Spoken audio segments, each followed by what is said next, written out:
मी प्राचार्य विजय थोरात, हल्ली राहणार मेरी नाशिक. मी असं ठरवलं आहे की सावित्री शक्तीपीठाची निर्मिती करावी. पण या नावाचं शक्तीपीठ अगोदरच निर्माण झालेलं असल्यामुळे एका संस्थेने सावित्री शक्तीपीठ हे नाव दिलेलं असल्यामुळे माझा जो प्रकल्प आहे, जी संस्था आहे, तिचं नाव बदलून आता क्रांती संस्कार पीठ असं नाव ठेवण्यात येणार आहे.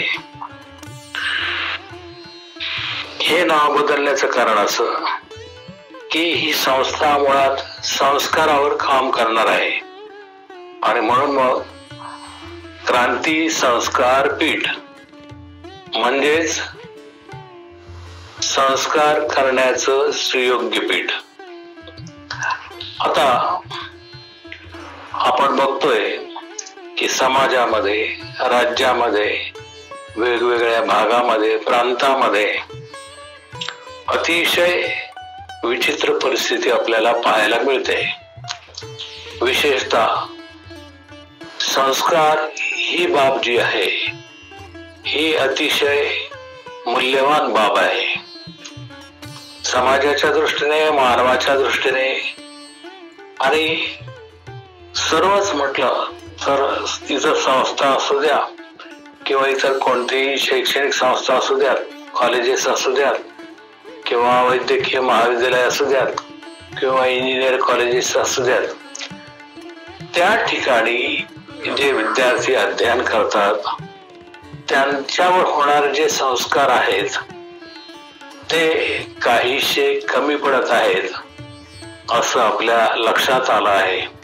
याचं कारण असं की समाजामध्ये, आपल्या राज्यामध्ये, आपल्या प्रांतांमध्ये जे काही प्रकार दिसतात, विकृतीयुक्त प्रकार दिसतात, उदाहरणार्थ बालिकांवरील अत्याचार, बालिकांची हत्या, त्यानंतर महिलांवरील अत्याचार, महिलांवरील बलात्कार, पुरुषांची, युवकांची व्यसनाधीनता, सिगारेट पिणे किंवा मद्यधुंदीमध्ये गाडी चालवणे आणि आपल्या मनाप्रमाणे वागणे, असे जे काही प्रकार आपण बघत आहोत हे संस्काराचा अभाव दाखवतात.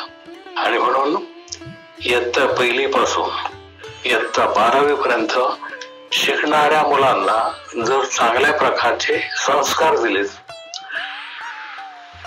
चांगली वागणूक कशी असावी या संदर्भात जर मार्गदर्शन केले तर ही मुलं, या मुली अशा वाटेला जाणार नाहीत, या मार्गाला जाणार नाहीत असं माझं ठाम मत आहे. आणि म्हणून आम्ही 11 एप्रिल 2025 म्हणजे महात्मा फुले जयंतीच्या दिनी क्रांती संस्कार पीठ स्थापन करून त्याच्या कार्याला सुरुवात करणार आहोत आणि भरघोस यश त्यासाठी यावे म्हणून जे काही इच्छुक लोक असतील यांनी या संस्थेमध्ये सहभागी व्हावे अशी माझी मनपूर्वक विनंती आपणा सर्वांना राहील. धन्यवाद. जय भारत.